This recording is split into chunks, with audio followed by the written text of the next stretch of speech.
Welcome to the Ask a Cycling Coach podcast presented by TrainerRoad. Today we have Tobin Ortenblad with us from the Santa Cruz Hit Squad.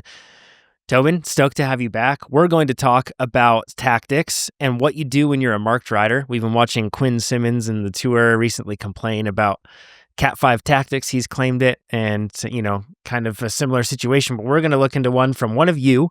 You are listening or watching this podcast, submitted a question about this. You can do that right now in the YouTube comments. We're also going to talk about why is it that athletes see a higher, or like what happens in your body when you get a higher boost from VO2 max blocks rather than threshold blocks to your threshold.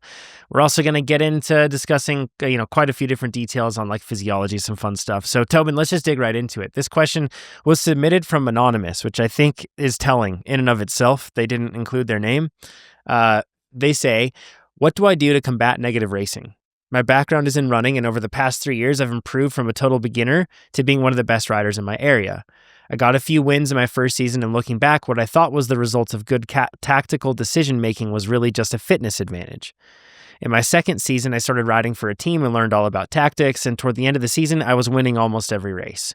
That team folded, and this year, I've been racing on my own. But no matter what I do, I can't seem to win this year because I'm so incessantly marked. It seems like almost the entire field is just fully convinced that I'm the only one that can win. So if I go, I have an entire field chasing me. This usually opens the door so that one or two savvy riders can get away. I'll tell everybody else they need to chase them down or the break will win, but they just don't listen.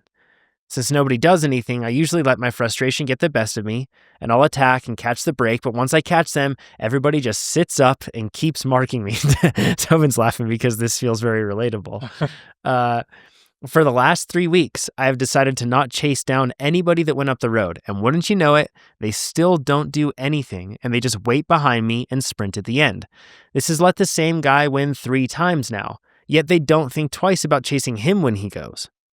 Racing has completely lost its fun factor for me, and I'm thinking of quitting. Watching the Tour this week, which if you're watching this will be a week old.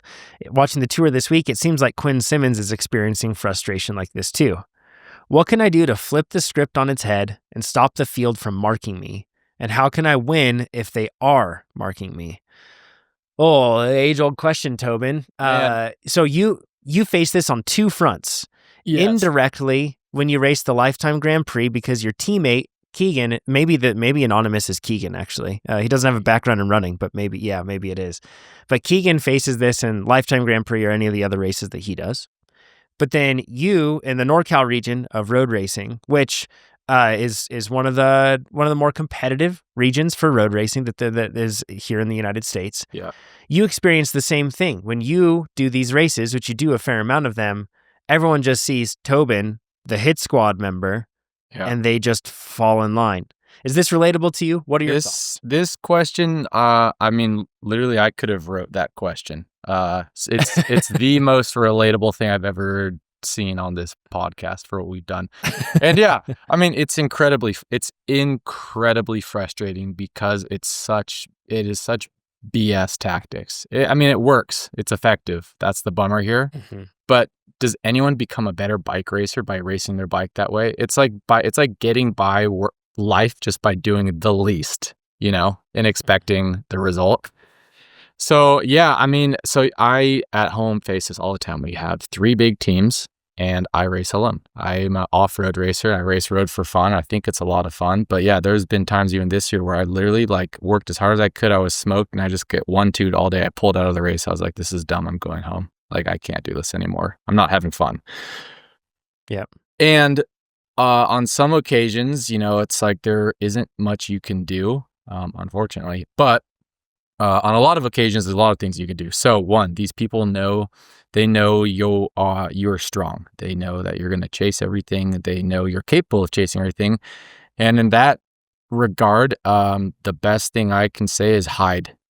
Don't show your face at the front of the bike race. I know being a stronger rider, it's nice to hover in that safe top 5, top 10 zone, but then people see you, and when something goes, they look at you. So this is easier in a road race, but tail gun, sit in the back, watch moves go, watch who's going in the moves, and know your competition. So, at least when I'm racing at home, there's 3 big teams. Like I said, sometimes only 2 of them show up, but For me, I can watch, and if someone attacks, we got teams A, B, and C. Actually, we're going to name them Mike's Bikes, Cycle Sport, Valet, and sometimes Alto Velo.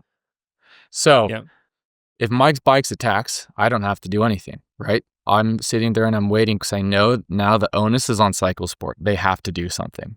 And when Cycle Sport goes, I should be on that wheel. Generally, I find if I go with that rider, the whole field's on it, no matter what, because they also know this stupid counting your riders and counting your colors game. It's not hard. But, in a few regards, early in the race, you just got to let a few of those go because you got to call their bluff. You're like, I know who's up the road and I know they can't make that. It's too long of a race. They could be out there. They could have a few minutes, but once we start really going for it at the end, they're just going to hemorrhage time and we'll catch them. So you got to sit there and you just got to watch. And, there's a few guys and a few moves that that a few of these people are capable of doing the whole thing. And that aspect, you actually just have to be on the wheel. But I have found that the best thing to do is be patient, count the riders, know what's going on at all times, like be always taking an inventory of who's here and what's going on up the road. And then you just wait, you wait for the hours to tick by and the miles to tick by. And if you're one of the stronger riders, which generally I feel like I am as well, you just wait for the mileage and the time to fatigue everyone a bit to where they can't chase you. This is especially hard in crits because they're only an hour long. But I have found that the racing here is so negative that breakaways almost never go. Here and there they go if like the absolute right combination of riders is there, but that's on you as the single bike racer to know who are the right racers, who wants what. And then sometimes you got to look at the roster of the teams you're racing, the people that are there, and be like, okay, we're going to a crit today. Mike's Bikes doesn't have a sprinter here. What does that mean? They can't win a sprint. What does that mean? They want a breakaway. So that Mike's is keen to ride a break. Then you look at the other teams of, Cycle Sport, for example, and you're like, okay, who's here from Cycle Sport? You're like, okay, they do have a sprinter and a roller here. So if a break's going to work, that guy has to be in the break. And then I just have to gamble that I can beat them once it's a one-on-one fair race, not a 7 against 1, their team versus me type race. But yeah, I mean, the race, it's super unfortunate. And the best thing you can do is be patient, be smart, know the competition, and just count who's going where and what. Because unfortunately, it's a team sports, and showing up as one is a pretty big disadvantage. So it's not impossible to win as a solo rider, but it's a lot harder. I want to define negative racing really quick, and negative racing would effectively be, when the tactical decisions of the field are made to not allow somebody to get away rather than to productively and proactively get somebody up the road and make moves. Instead, it's all based on defense. And as a result, then it makes it so that the race is kind of like neutralized in a lot of ways, makes it not as fun. Tobin, I have so many ideas, some of them really bad. We're going to run through all of them. Let's hit it. And we're going to go through this. So first of all, the one thing that I think of is if you're the strong rider and the field is marking you. Let's think about this athlete, this anonymous athlete's question here. If you're the strong rider and the field just marks you and they call your bluff and they don't really care, they know that you want to win the race really badly. They know that you can win the race and they're banking on that. I think like Keegan is like a really good example of this in the sense that everybody knows that Keegan wants to win and he can win. So why in the world would they put their chips on any other set of cards? Like it's going to go on the Keegan card, and that's what they think. So there's a certain element of if you want to win and you can win, you become predictable. And everybody knows that every time the race shows up, you are predictably going to be the person that wants to win and can win and is likely going to make those moves. And if you don't win, they still just know this pattern because you've established it with such strength and such dominance over a period of time that they're like, okay, yeah, he's going to lose a few, but he still has the best chances at winning. So I'm still just going to mark him. So I think that there's a couple things that I want to suggest to an athlete like this. Number one, you have to be willing to lose and be okay with losing. Absolutely. There's like it's a difference from like begrudgingly losing and then just being like, yeah, I lost today. I don't know if you have any thoughts on that part, Tobin. I would agree too. You also have to gamble because like we just said, it's just, even if you're 10% stronger than 7 of the riders, they can just go 1, 2, boom, boom, boom. They can attack you so many times, you can't do it. So at a certain point, you're just like, you know what? I'm going to bet against that. And I'm going to bet on me, and I'm going to bet that doesn't work. And sometimes it will work for them. And that just, it just sucks. There's nothing you can do. Yeah, and if you're the person that is so strong that you typically, which it seems like this athlete probably typically wins in a rolling away from the field scenario in terms of what they've described, then what you do is you completely change your tactics and you say, oh, for the next few months, I'm just going to focus on trying to sprint out of a group at the end. I don't care if the group is winning. I don't care if the group is losing. I just want to work on sprinting. Now, this is hard when you're a professional and you're paid to win. This is like, it's very different. Whereas if they're this athlete, they're not paid to win.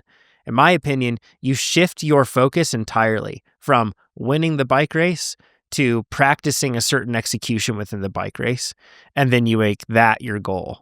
If you do that enough, it's going to start to make people take their chips off of those cards and start to place them in other spots. And then what happens is you have balanced chaos once again in a field in terms of tactical decision making. And then maybe you can reset and utilize your strength and your ability to be able to just overcome it. So I think that's one thing for sure. And I'd have another one to add there too. But if you're still going on this, then keep going, because we might be having the same. Keep going. Another thought is, when you're one of the stronger riders, it's really important to use your power in an effective manner on course. So that means you're not attacking into a headwind ever. Never attack into a headwind, because it's too easy on your wheel. It's too much draft. So again, it's doing your homework, knowing the course, which was the wind coming from. When I make a 90-degree corner, am I getting into a headwind? Am I getting into a tailwind? Am I getting into a crosswind? Blah, blah, blah. And, using your power in those crosswinds, putting people in the gutter, making sure you're hurting them, while making sure when you're going that they are also hurting. They're burning as many matches as you are, because if you are one of the stronger riders, you can afford to do that more times than they can. So yeah, exactly. Crosswinds, tailwinds, tail crosswinds, but on a headwind, don't attack into it. You don't want to be alone there. So using your power in a productive manner, not just sending it into a headwind, because it's too easy to be on the wheel, which negative racers love. I feel like that's a really good rule. I think that there's one kind of like situation, let me know what you think on this, Tobin, where attacking into a headwind can work out. And that's if you have the ability to get a massive gap early. Yeah. Like a big speed differential by the time you hit the front of the group. Like if you're on the back of the group and that group slows down and fattens up, just like, whoop, and then you have a huge amount of momentum and you can hit them with it.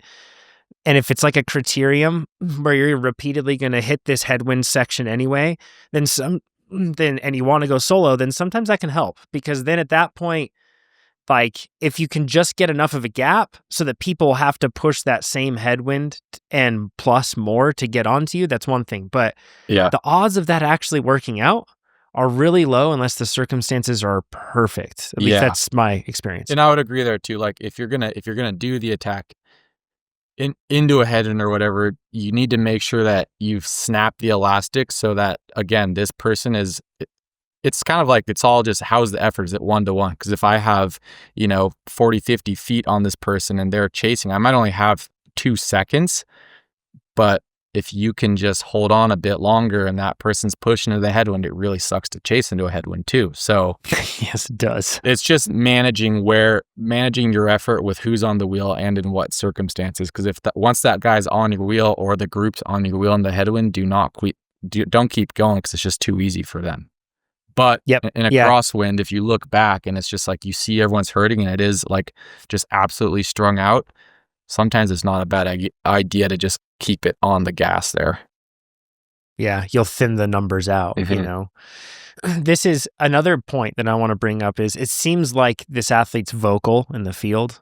And like, don't get me wrong, in some situations, you can play the leverage, or like of maybe you have like higher clout or something else, and you can tell somebody to do something and they'll do it.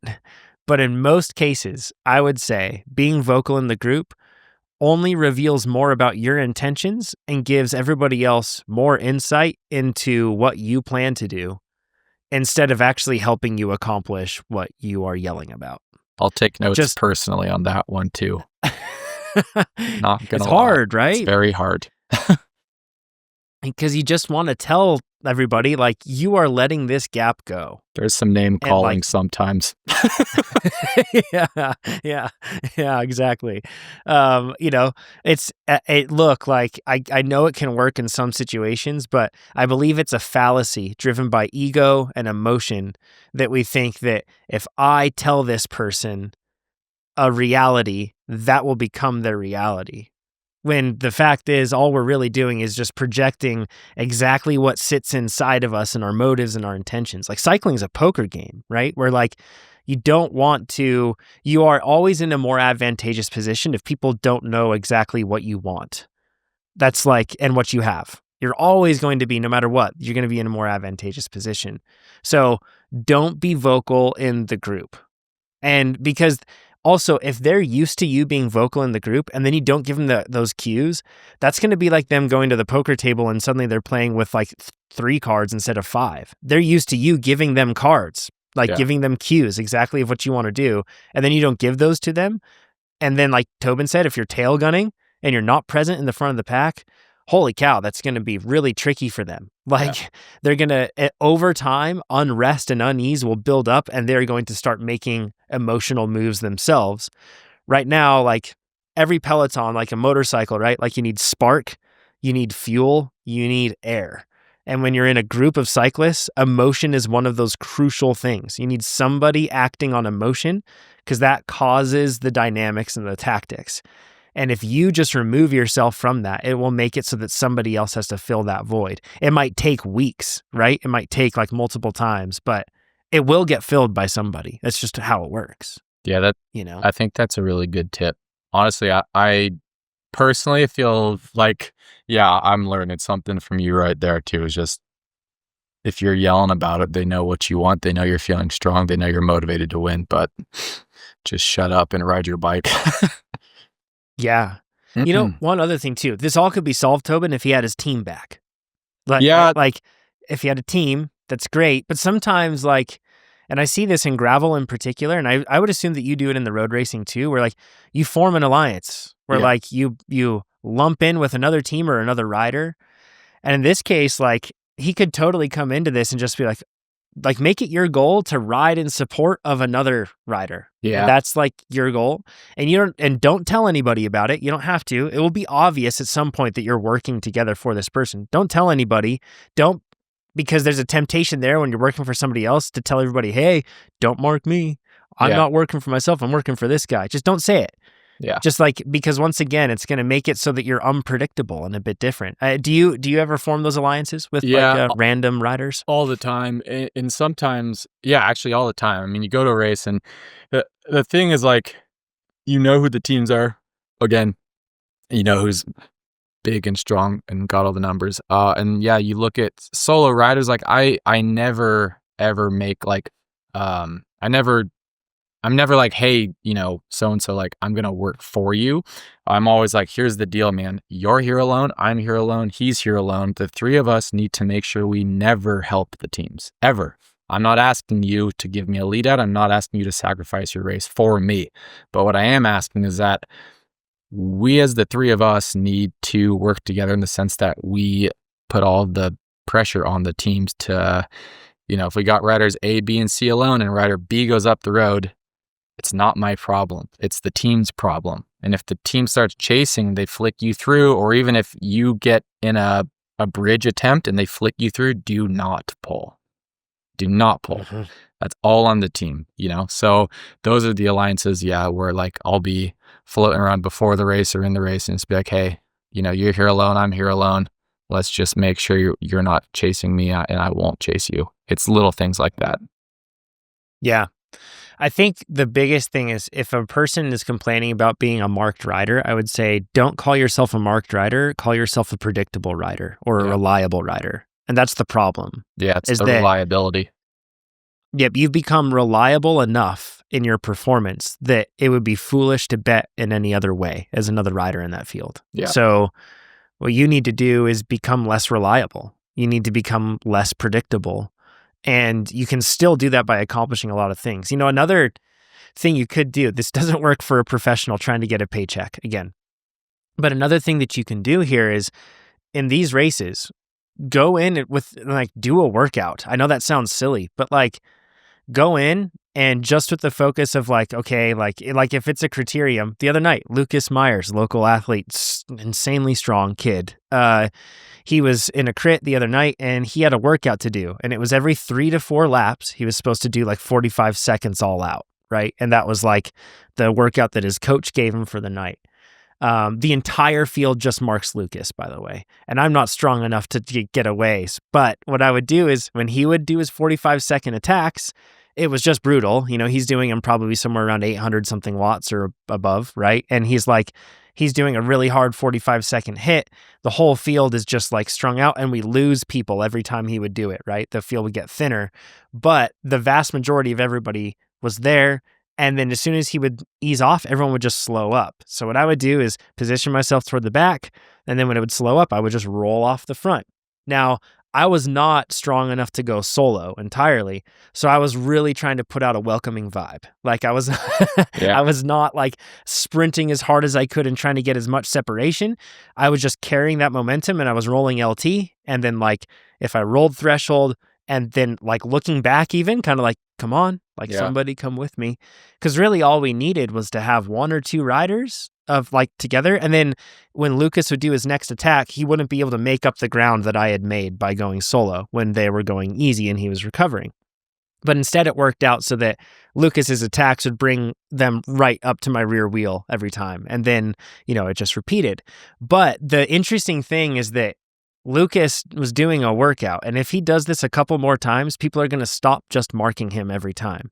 And you might have these criteriums or road races where you can set an alternative goal where it's like, yeah, my goal is to see how many times I can ride above, like hit above 1,000 watts for 5 seconds. And that's like your goal, right? And you just, or it's another one where it's like, I'm just going to go out and I'm going to do like a 20-minute LT. And then what you're doing for the day is maybe you're a weld point in between people that are trying to get away and then everybody behind you. Like, again, if everyone's just going to mark you anyway, you might as well do something that doesn't make sense with the race, but still accomplishes a fitness goal. It's going to reshuffle that deck over time and kind of get people to kind of change their cards and chips. And sometimes if you are fit and, you know, a brake goes up the road and it's like, man, I've done this a few times where you're just like, brake goes, you're super fit, you're not in the brake, you're just pissed, you know, you're riding on like emotion, just get on the front and just hammer, just ride as hard as you can. Like it feels awesome. Everyone thinks everyone commends you for it. And I found that like if you go on the front, you just roll hard enough, people are hurting, and sometimes it's like you'll catch the break and you just keep going. Like you got nothing to lose. And sometimes only a few guys go past in the sprint. And it's like, oh, wow, I was like 6th place because, you know, it's not a great result, but it's better than like having 4 up the road than getting 3rd in the field sprint or 4th in the field sprint. So and not having done anything. So yeah, I'm with you on because the Anonymous said that they've done that a few times. And I'm like, yeah, sometimes, you know, at least you leave the race feeling like I did something, even though all those other negative racers did nothing. Again, that's emotional, but at least you did something. Mm-hmm.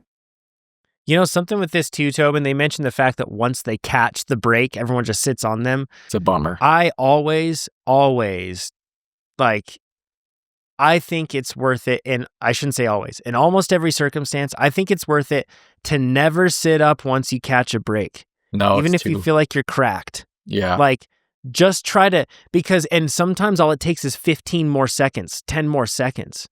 And if you do that, suddenly you actually have separation. Like, everyone is waiting to catch that break. They see the finish line. Yes. And then they sit there, and it's like, so if you had just held on for 10 or 15 more seconds, you might have actually, and like rolled the brake, like rolled right past them, you might have actually seen the fact that half the field that was sitting there on your wheel is content to sit with that brake because they're cracked. And then you have half the field to deal with. rinse and repeat. And if you're the person that rolls brakes instead of sits on brakes, you can actually be a person that inserts a lot of chaos. Because like you said, everyone sees the finish line and builds up this scenario in their mind that like, once we catch them, it will ease up. Yeah. Flip the script.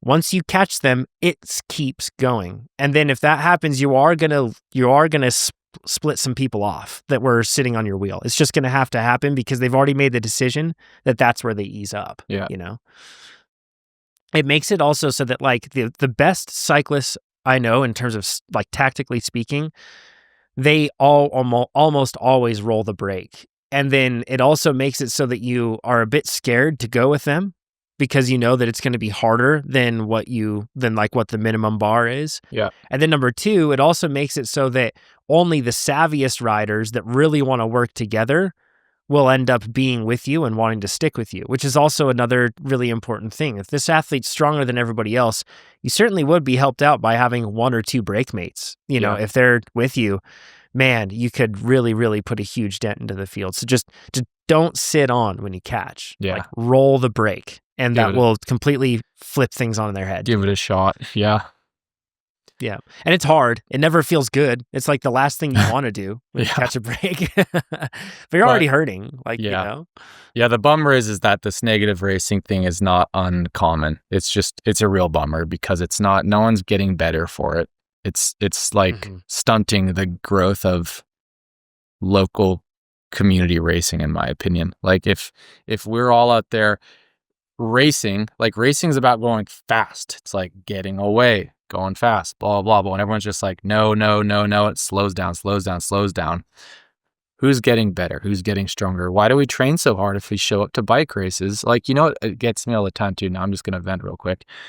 Yeah. You have all these big teams. The floor is yours. There's so many big teams, X, Y, and Z, whatever. These teams are, you know, made up of people from like all over my area. So we got, you know, people from Santa Cruz, Monterey, San Francisco, blah, blah, blah, wherever they're from. Generally, though, these people live more than an hour apart. And then on the weekends, they come together as a team. But I'm like, all you guys live an hour apart. You're not best friends. So you're apart all week, training as hard as you can for what? To show up as a team on race day and work for someone that you're not even that close to? Like, why work so hard to just sell out for someone that you're acquaintances with? And or maybe you don't even get to sell it because the racing is so negative. You're just there not doing anything. So your friend, quote, you know, air quotes, friend can roll off the front and win the race. Like, we would all be better off if these teams showed up and they weren't teams. Everyone was individuals and it just raced. The bike racing was racing. The cream rose to the top. It was hard. Maybe it's because that would behoove me. But I'm constantly like just shocked at these people that come together, call themselves a team, and then do what for their quote teammate. It kills me. It's a good point. And it makes you question like why. So this is for amateurs. This is not for professionals. This is like for amateurs. Yeah. It makes you question like, why are you racing? Like, you know, it's for some people it really is, I guess, valuable to work as a team and to accomplish and support something like that. But I think for the majority of athletes, it's really, you should go out to races with curiosity and like testing yourself and testing things out. And I think that racing is very rewarding when you do that. Now I blame us, Jeff Linder with NorCal cycling videos and like all the explosion of like race tactics videos for really, I think, bringing a lot of awareness to race tactics and how to control a race and how to influence a race. And it trickles down through the categories. It does. And I think that because I've noticed that racing is much more formulaic now than it used to be. It used to be more chaotic. Granted, like I show up at races now. When I do show up, I haven't done any like big regional road races this year. So just like local stuff. But now I get the benefit. Whereas I used to be the marked guy, now I'm seen as the old guy that like they probably has kids and they probably don't care about. So I can kind of get away. My problem is I need to get more fit, and then I can actually back up and leverage this advantage that I have at least temporarily. But yeah, for sure. Racing is fun when you go out and you just like. You have a specific goal and you want to test it. And now I get that if you're a person that's on a team, you're doing that very thing. I get it. But I think that a lot of people aren't on teams or don't have a team that's working together, that sort of thing. And I would advocate for more chaotic racing, because Me too. if there is, and when I say chaotic, I mean like multiple Not tactical, dangerous. Yeah, just exactly, multiple tactical options in play, rather than just because a big team just wants to control everything so that there's one tactical option or two and they both control them. So let's introduce as many that they can't control as possible. And then at that point, it makes it a whole lot, more complex, and the team's very clean, perfect strategy of control starts to crack, and it gets a little bit tougher to just doesn't work to hold it. Yeah. Now, in terms of Lifetime Grand Prix, this is an entirely different thing. And this is going to be a really interesting, I think it's this year we've seen like how much more negative the field, I mean, it's every year, but Tobin, I'm sure you've seen it this year in particular, where it's like, there are riders like Simon Payot or Cam Jones that will go because they understand that there's a single formula at play in the Lifetime Grand Prix, and it's that Keegan Swenson wins. There's also a B, and it seems like if Matt Beers goes, then they hold on to Matt's wheel. And that's it. That's the only outcome that everyone is playing. No one has considered another option. Yeah. So then you have athletes like Simon Payot and Cam Jones that are like, oh, I'm just going to go early because the whole field's just going to do this thing. And then my chances are at least better of something like, instead of getting an anonymous 5th place or 6th place or 10th place, at least I have a chance to win. And if I don't win, I'll probably end up around that 10th place anyway. Yeah. So for them, they might as well go for it. But it's been really interesting to see how that racing. Yeah, and it's you're completely right. And then the thing is, like, once one person goes, it's really hard. Yeah, because if Cam and Simon go and they have a gap, then everyone looks at Keegan, and Keegan's like, I literally can't do that. Like, the race is gone. I can't chase 2 guys back alone, And if I do, and why would I? Because then you're here. And again, then people don't race. They just sit, and it's like, let's just race. We all train so hard. Let's race the bikes, catch the people. And I just think sometimes people are content to not race for the win. Coming from me, obviously. I also blame the points, Tobin. I think the point structure of the Lifetime Grand Prix should have a steeper drop off, have a more progressive curve it's for a bit where it linear. drops off. Yeah. It's too linear. Agreed. Yep. So then it makes everybody race slower. Like, you get 6th place, there might be 2 people ahead of you that aren't in the Grand Prix. And then at that point, you're like, I just got 4th. And that's only that's what, 8 points off the leader. And they give away so many points every time that's like, they should have a much steeper drop off. And then you'll get people making more emotional and like risky, not in terms of dangerous, but tactically risky moves. Yeah, exactly. Yeah, I never thought about that. But are we just like sorting the world out right now, Tobin? I think that's it. I think everyone should stop racing for teams and race in NorCal. When I'm there, don't race as a team. Yeah. Perfect. When I'm gone, do it. All right, let's go into Scott. Let's go into Scott's question. Scott says, and sorry for the loud lawnmower if you can hear that in the background. Scott says, I just recently had a DexaFit full workup, including BMR, VO2 max, body composition, and bone density testing. Much of what the testing has showed was relatively expected. Low resting heart rate, above average VO2 max. Man, pat yourself on the back here, Scott. Of those in their database. And then he goes into the other ones. Need to build muscle mass in the upper body. Need to lose visceral fat. I'm 54 and getting ready to retire from the fire department this coming May. One recommendation was to target zone 2 and like a 4-zone model he mentions, which is interesting on the 4-zone, to stay in the fat burning zone. And now that I have the benefit of VO2 max testing, I know that this is a heart rate of 123 to 138. I'm going to put an asterisk there. We're going to come back to that point. I remember that TrainerRoad has mixed feelings about this idea. Can you weigh in on this again? And also tell me if I should do my endurance rides fasted if my heart rate stays under 138. Do I derail fat burning if I fuel the work? Feel free to look at my account if that will help. Also, I started going all in on fueling my rides about 6 to 8 months ago and feel that my workouts are more productive as a result. Thanks, from Scott. Tobin, I have so many very nerdy things to cover on this. I saw your notes on this one. Yeah. Before we came on. I wanted to get your thoughts on this, first of all. So this is I think a lot of people from the outside in look at professional cyclists as yourself, and they think that like you must be very intentional about staying in a fat burning zone. That assumption is like brought up a lot. But how do you manage that? Are you really focusing on your training? Are you setting your intensity based on the substrate utilization of your body, or are you setting the intensity on something else? I guess I'm setting like the intention of every workout with a goal being, what are we trying to achieve for like a certain race, whether it's, 6-7 weeks out or whatever we're kind of training for. Like if we're getting ready for downhill, for me, I guess I just want to have like big, sturdy efforts in my body, not as much as like, I'm not trying to burn certain fuels or whatever. Sometimes I think I could be a lot more scientific about a lot of this stuff. Like I'm always learning from you guys and Keegan, and I won't fake a lot of this stuff on this question. I don't know much about, if I'm being fully honest. But for me, I've always like, ever since I started racing, try to look at training as more of like, reading a future course and a future, more of like almost like a football coach. Like, hey, these are the efforts, or these are the like,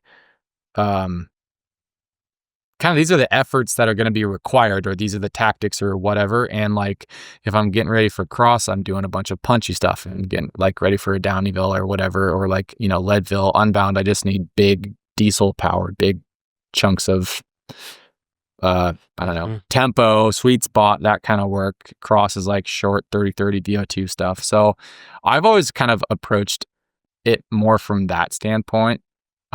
Which is, it's a lot less scientific than a lot of people are doing nowadays. So I guess that would be my start here.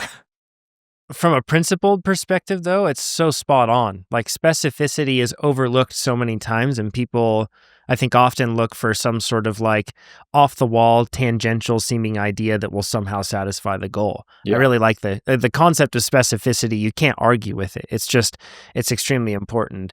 I would assume that your body composition comes like it's a byproduct of, like, you aren't training specifically for that, right? Yeah, it becomes what it becomes based on the training, like, yeah, we had a big birthday party for my mom here this weekend, and some people I haven't seen in a long time, they're like, oh, you look so lean, this and that. I'm like, I can't, it's just what happens when you do when you do so much volume. That's what your body becomes. When you do weightlifting, your body becomes like, we adapt to what we do.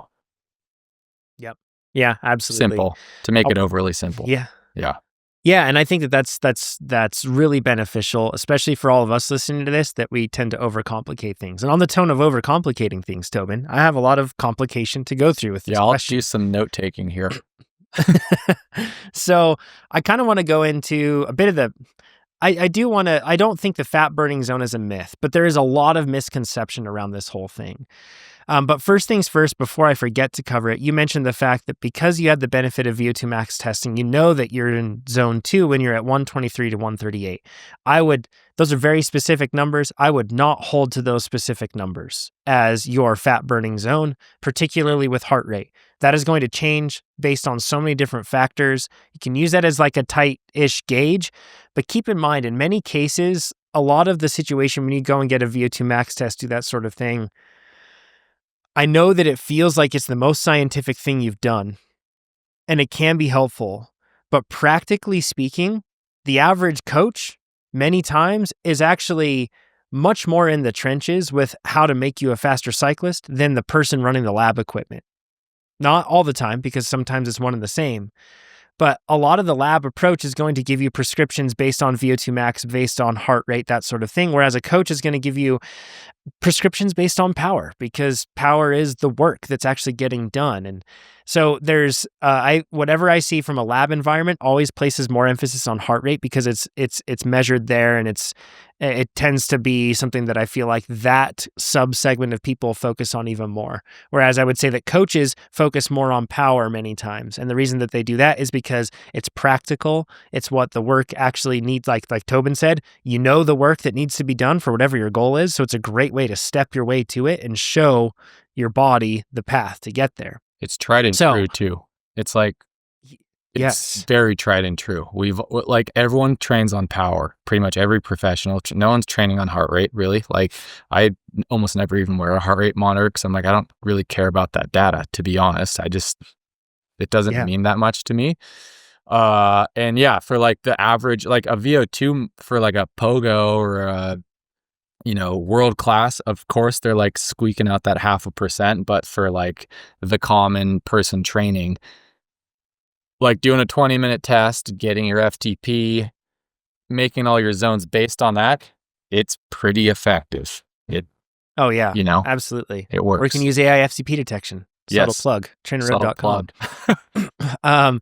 But you bring up a great point about VO2 max as well. And I think that most athletes don't understand. It's really easy to understand right here. It is for you. Your weight has so much impact on VO2 max because it is a calculation dependent on the weight that your body weighs. So like there's a whole lot going into it. So with that said, I want to go into the fat burning zone. So like low intensity exercise, like if I was to define the fat burning zone, low intensity exercise of like zone 2 or below. So that's going to be roughly about 65% of your VO2 max. Again, let's put that in terms of power. Theoretically, your fat burning zone would be somewhere around 78% of your FTP. That would be like the ceiling of your fat burning zone. Is like at that point when you're getting into like 80% FTP and above, the teeter-totter starts to tip. Up on top, like at the beginning, the teeter-totter, and this is super important to also understand, and answers one of your questions here. When you are burning substrates, you're not just burning fat and it's a light switch. And as soon as you start to burn glycogen, it turns off. That it doesn't work that way where just one turns off and another turns on. They operate at the same time. They just operate on different spectrums. And when your body starts to burn sugar, yeah, it does decrease a pretty substantial amount into the amount of fat that's being used and oxidized. However, it never turns off. When you're sprinting as hard as you can, you still are burning fat. It's just, there's a really good important thing for people to remember. So with that in mind, I think that it's really important that we remember you could go out and just ride a low endurance ride and be in the fat burning zone. But in the end, you might burn less calories. And in terms of what we see from the overall, the body of evidence that exists right now, reliable fat loss, including visceral fat, comes from a caloric deficit more often than it comes from substrate utilization patterns or fasted training to shift those patterns. Instead, more reliably, a caloric deficit is going to result in more fat loss than just riding in the fat burning zone for a really long time. And the best way to make yourself enter a caloric deficit is to burn more calories. And the way to burn more calories is to do more work. So I'm going to run through like some scenarios here and kind of make all this make some sense here. So like, and I guess a bit of a note on this, like absolute amounts versus percentage. Fat may constitute like 70 to 80% of fuel at a low intensity, like a really low intensity. But the total number of calories burned is greater at high intensities. And depending on the athlete, you may even burn more fat at higher intensities than you would if you were just riding at a low intensity because it brings everything up a little bit. So here's a conservative example. Let's say an athlete has a 250 watt FTP. And let's take, in terms of the numbers that we use for like their power benchmarks and everything else, let's go conservative here. Let's say that 65% of their VO2 max is 78% of their FTP. Sure, that's 195 watts, but let's drop their power down even lower. Let's say they ride at 1 hour at 65% of their FTP. So they should be burning even more fat, like predominantly fat, right? If that puts them at 163 watts, they burn 582 calories. And about 57% of that would come from fat sources in a healthy athlete, right? 57% of that would come from fat sources. So really, you would burn about 334 calories from fat oxidation right there. Now let's change it up a little bit, and let's look at a sweet spot example. Let's say you're riding 1 hour at 91% of your FTP. Again, middle of sweet spot here. This isn't the top range or anything. And that puts you at 228 watts. Instead of just burning 582 calories, you would burn 815 calories. Now, let's assume that this athlete is not a fat-adapted athlete and only 35% of that comes from fat. About 285 calories come from fat burning. So let's let's compare and contrast. If you're riding zone 2 and you're just riding low zone 2 at 65% FTP, you would burn 334 calories from fat. Whereas if you ride sweet spot, the difference would not even be 60. It's like 50 calories that you would burn less of. Let me rephrase that. You would burn 50 calories less from fat riding at sweet spot than you would riding in zone 2. However, you burn 530 calories from carb oxidation, whereas you would only otherwise burn, 247 calories. So the difference here is minimal in terms of actual fat oxidation, in terms of what you would burn for calories from fat. The fat that you're using for fuel, it actually isn't that different when you look at sweet spot intensities versus riding at zone 2. If you go up into threshold, the percentage of fat burning is going to drop a bit, but it's not going to be profound until you cross your threshold. So then you'd probably be burning even more calories and it would look even more favorable. All this to say, you can ride zone 2 and burn slightly more calories from fat, slightly, or you can ride higher percentages or just ride at whatever percentage your workouts give you, burn more calories, be very close in terms of how much fat you've burned, but then also burn way more calories overall, making it much easier to put yourself in a caloric deficit and then lose fat like you want to. So this is hopefully, that's a lot of numbers, but hopefully that puts this in context that just staying in the fat burning zone, I think that advice is probably great for people that don't understand training, don't have structured training. They just go to the gym and they sprint as hard as they can because they don't know how to run at a steady pace and burn more calories that way. If you're a cyclist, you probably know how to train for 1, 2, 3, 4 hours and do structured work for a large portion of that. You know how to burn calories, so you don't have to worry about that. Whereas for average people, it's really hard for them to burn calories when they run for 5 minutes or less on a treadmill and then they go do strength training. That's why it's really hard for them to burn calories, because they never actually have time at intensity for a long period. So I would suggest that you don't worry about the fat burning zone and instead you follow a structured training plan. Those are my thoughts. Tobin, I don't know if you have any thoughts after all that. I found that incredibly interesting, to be honest. I've never thought that much about it. I will say, personally, when I feel like I'm leaning out, it's just when I'm doing you're just doing big work because you're burning so many calories. It's hard to put them back into your body. And it's just like we said, even like people commenting on like looking lean. It's like you're just doing so much work that your body's just ripping through the food you put in it. It's ripping through its own food. Like it helps you get lean. Yeah. Yeah, for sure. I would. On the note of fasted, really simple, but yeah. Yeah, for me at least. Works, right?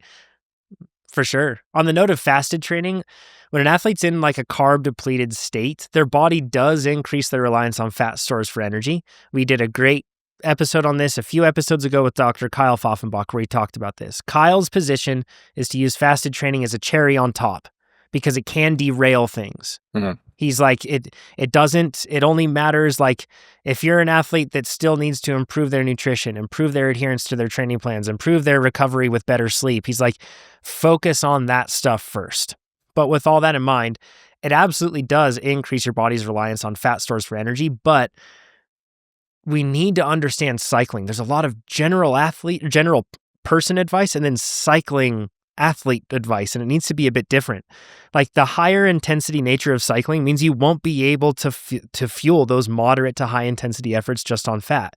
If you look at where most cyclists ride, when you just see a ride that they do, and I'm talking a cyclist, not a person just riding a bicycle, but a cyclist, they're going to be sitting somewhere around like 80% of their FTP by the end of the day. And it's probably going to be a bunch of surgy stuff. It's going to be times when they're riding around something hard, because that's what you do when you're with your friends. You hit a climb and you go hard and then you rest and kind of recover, and maybe you punch around and do some town sign sprints or whatever else. That's what riding looks like for most people. You don't ride at a lower intensity. So if you are really restrictive and putting yourself into like situations where fasted training is happening on bigger rides, you're simply not going to be able to fuel that harder work in a way that would allow you to reach your potential. You can still do the efforts, but your power will be blunted. It will send a less strong response to your body or stimulus to your body, so it won't be able to adapt and get stronger. And then it also makes it a whole lot harder to make that adaptation process happen because you're depriving yourself of carbohydrates. So it can really bite back really quick. Now, over time, if you are training like this, it will send a stimulus to your body that's going to spur fiber type recomposition. The goal here is fat adaptation. And one of the things that we're talking about here is making it so that your body becomes more reliant on fat as a fuel instead of carbohydrates. But the problem with that is that you can accomplish that in many other ways that actually make you faster rather than make you slower. If you fast, it does make you slower, just from a very basic principle and a basic perspective. If you fuel the work, it does allow you to do more work and thus get faster. So if you train particularly focusing on sustained work that is going to be in that tempo to sweet spot to threshold domain, and you are riding at those intensities for long intervals, 12, 15, 20, 30-minute intervals, you're doing something like that, that shifts a lot of fiber type composition as well, because your body says, hey, I can only be so efficient. You're pushing me toward my edge. I'm going to adjust and learn from this so that I can be more efficient later on. I'm going to spare more glycogen, learn to use more fuel. So you can bring it about that way too. So, you can fast, you can do that, but my goal really, or my suggestion as a coach would be to let the fasted training and the fat burning zone training, let that be a cherry on top after you've exhausted all the other options. And as a cyclist, focus on making yourself capable of producing more work.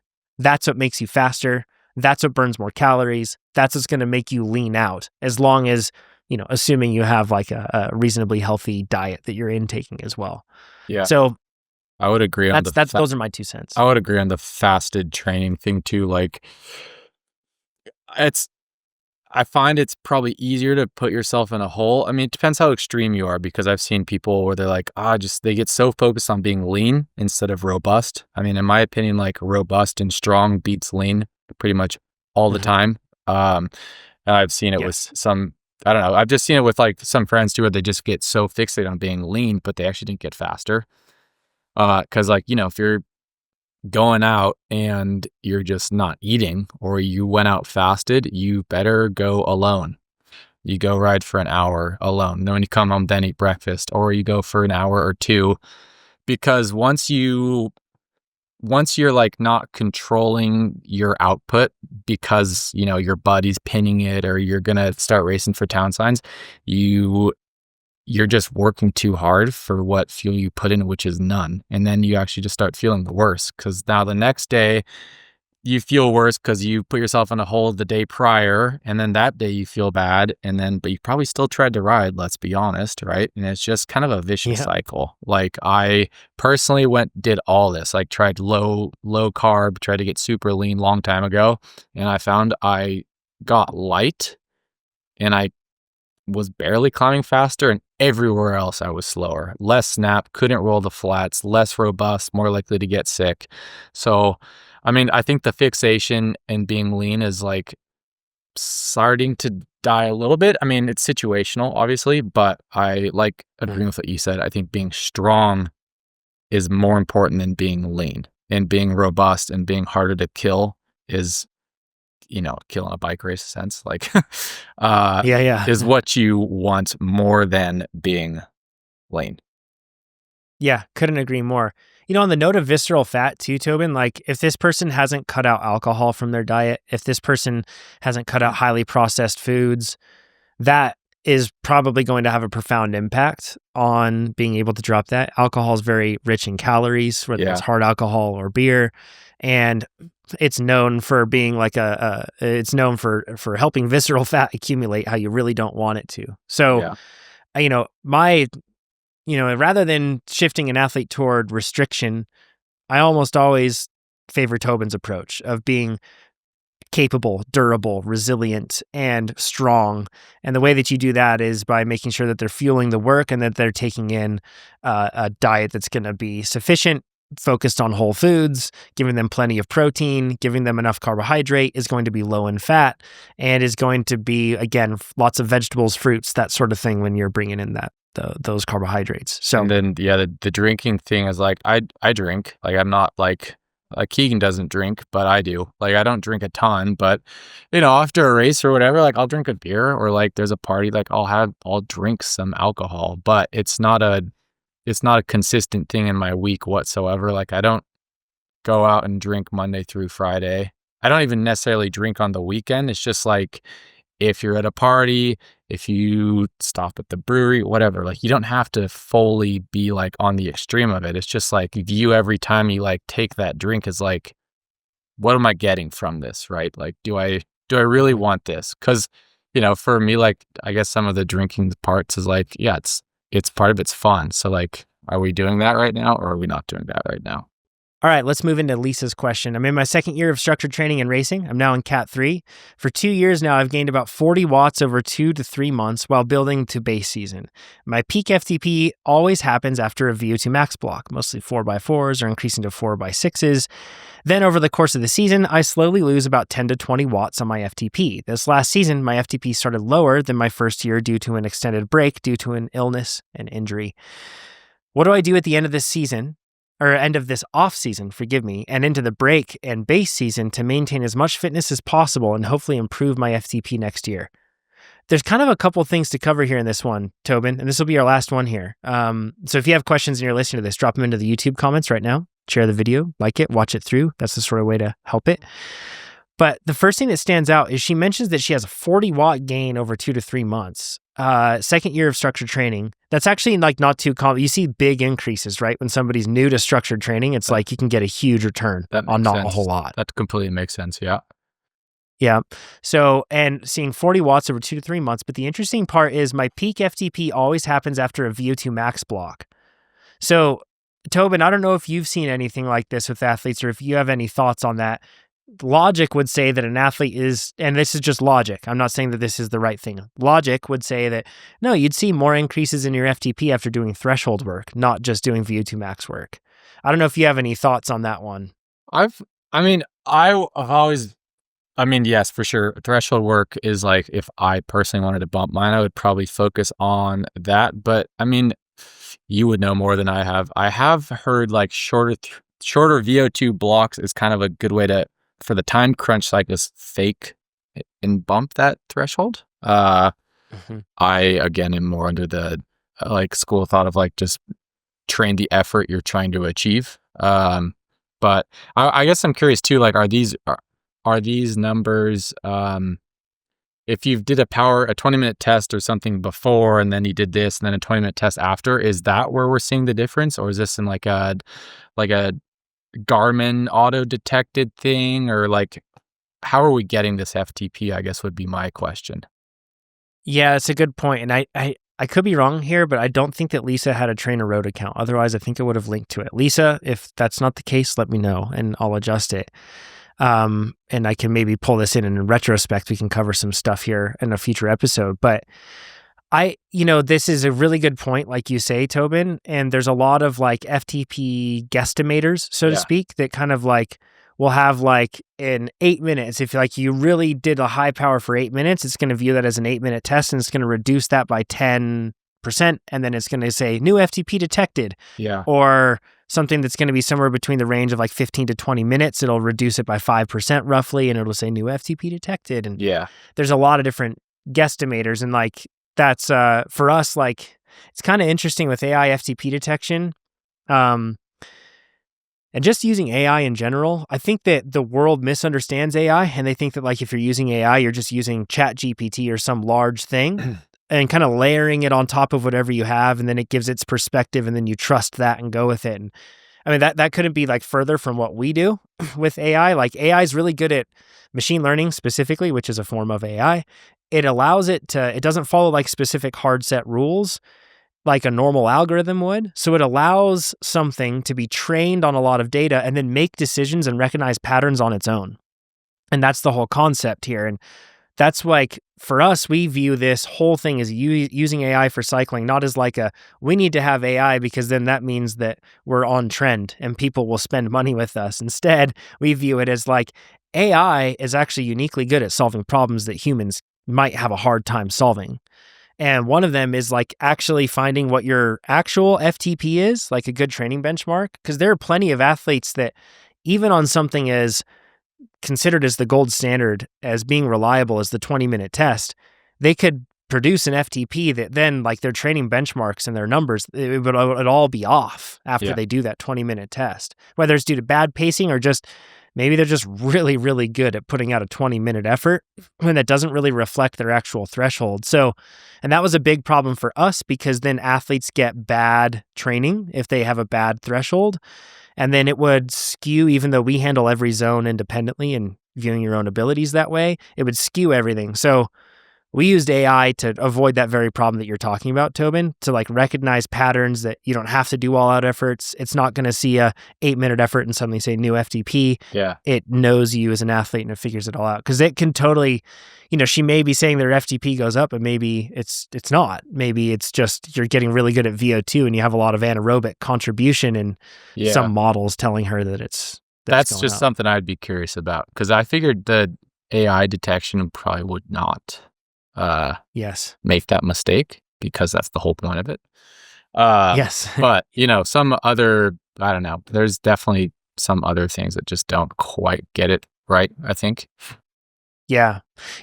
With athletes, there's two ways to raise your threshold. You can lift the floor or you can raise the ceiling, they commonly say. Lifting the floor looks like a lot of aerobic work. Raising the ceiling looks like floating around your anaerobic threshold, right? So like doing VO2 max sort of work and going up in that direction. And certain athletes respond better to one or the other at different times in their cycling careers.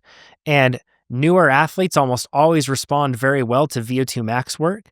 And the reason for that is because their aerobic base isn't really well built, and it takes a longer time to build that up and to lift that floor to support a higher threshold. This is also reinforced in Lisa's question about mentioning the fact that they lose a lot when they go into the off season. They feel like a lot. But really, when you say 10 to 20 watts and you lose that, if you were to lose 10 to 20 watts by taking something like, 3 weeks off of training, that would actually be expected, a 10 watt decrease or something like that. That's not a big deal.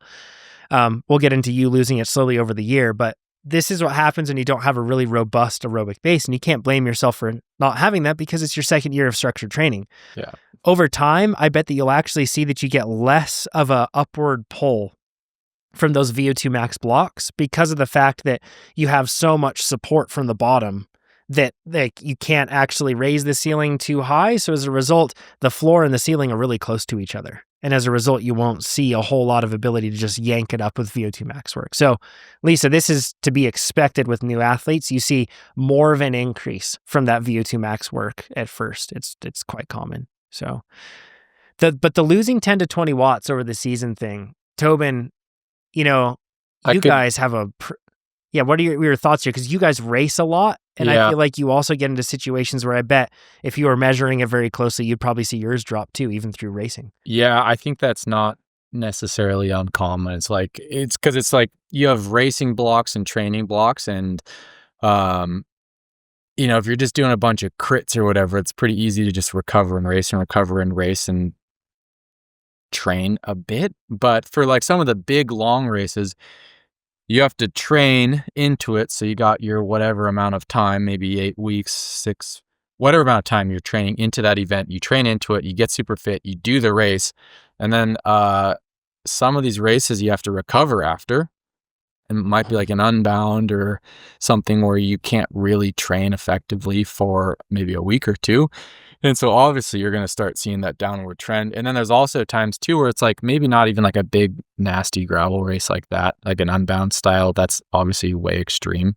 But even more of like you're racing road races on the weekend where it could be anywhere from 40, 50 to 100, 110 miles. If you're doing those constantly, you, at least in my experience, notice like you're racing well, but you're not getting those big training block gains because you're not doing those big training blocks because you're racing.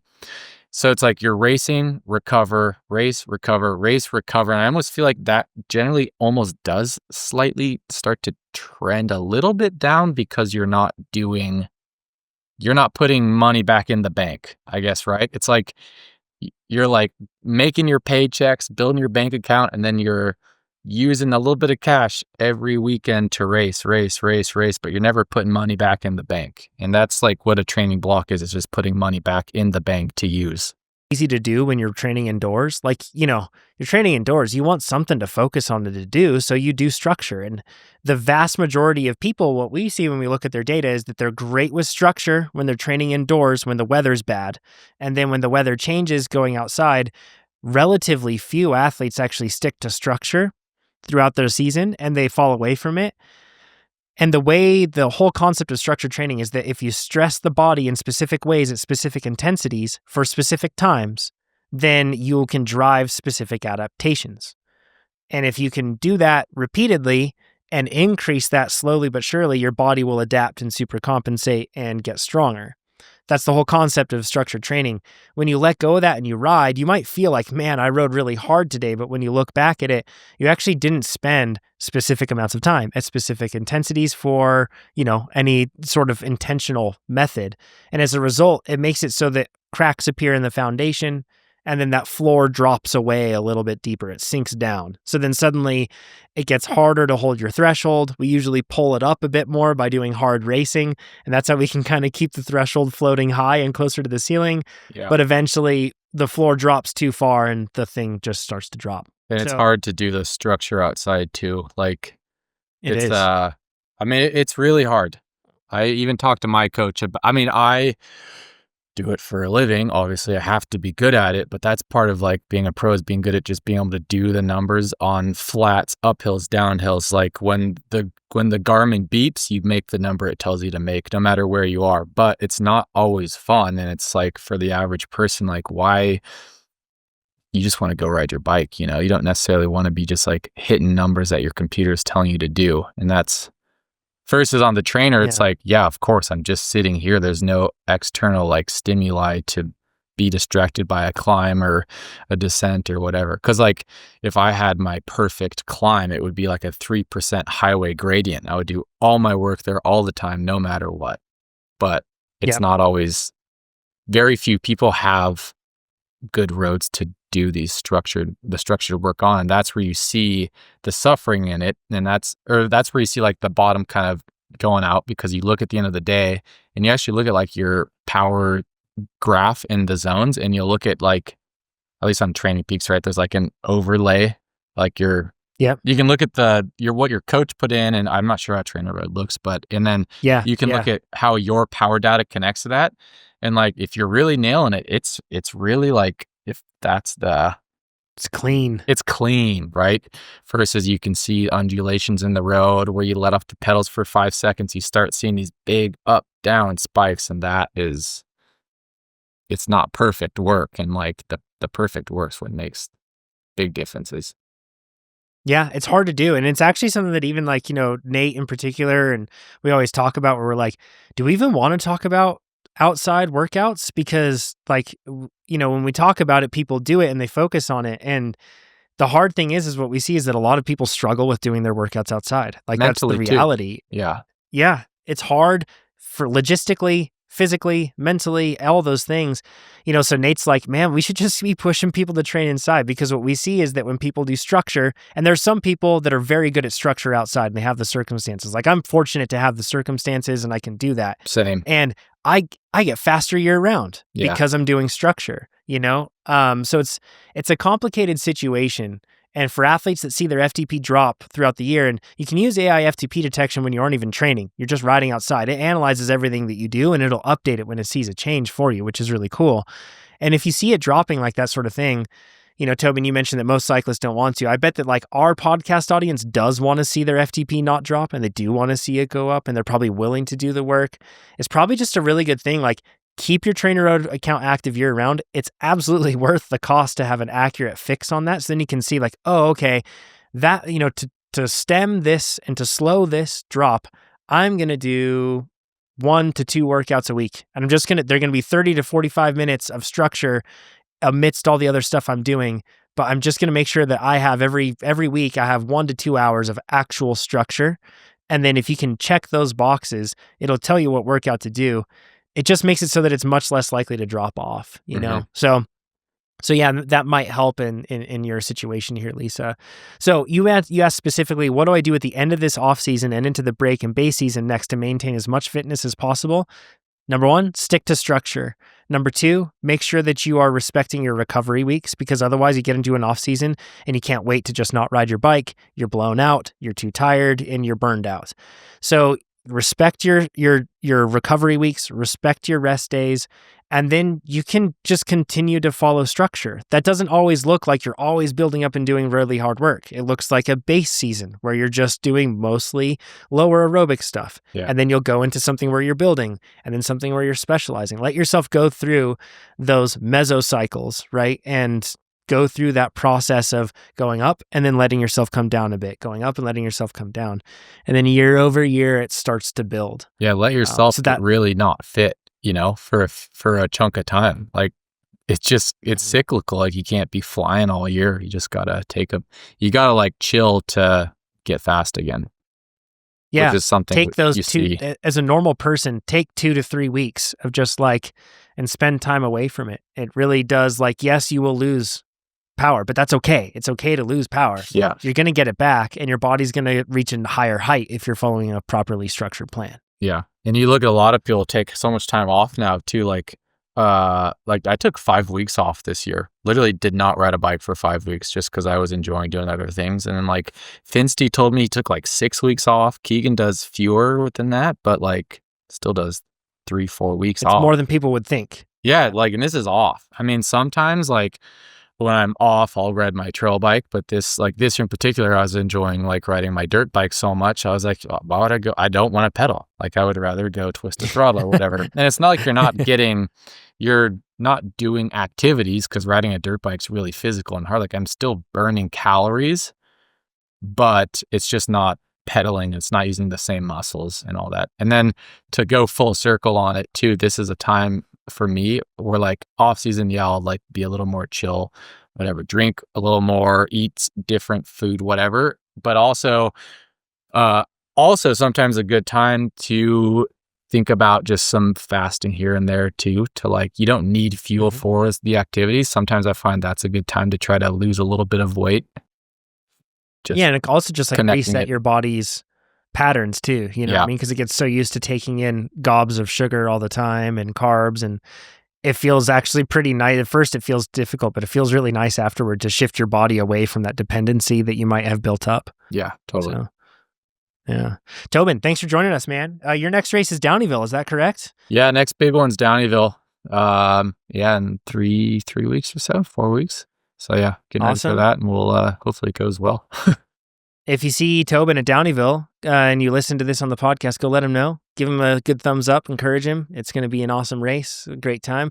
If you want to know more about Tobin, I'll link to his Instagram down below. You can go follow him. You totally should. Tobin's a great follow. He's not just a bike racer. You're going to see some fun stuff in there too.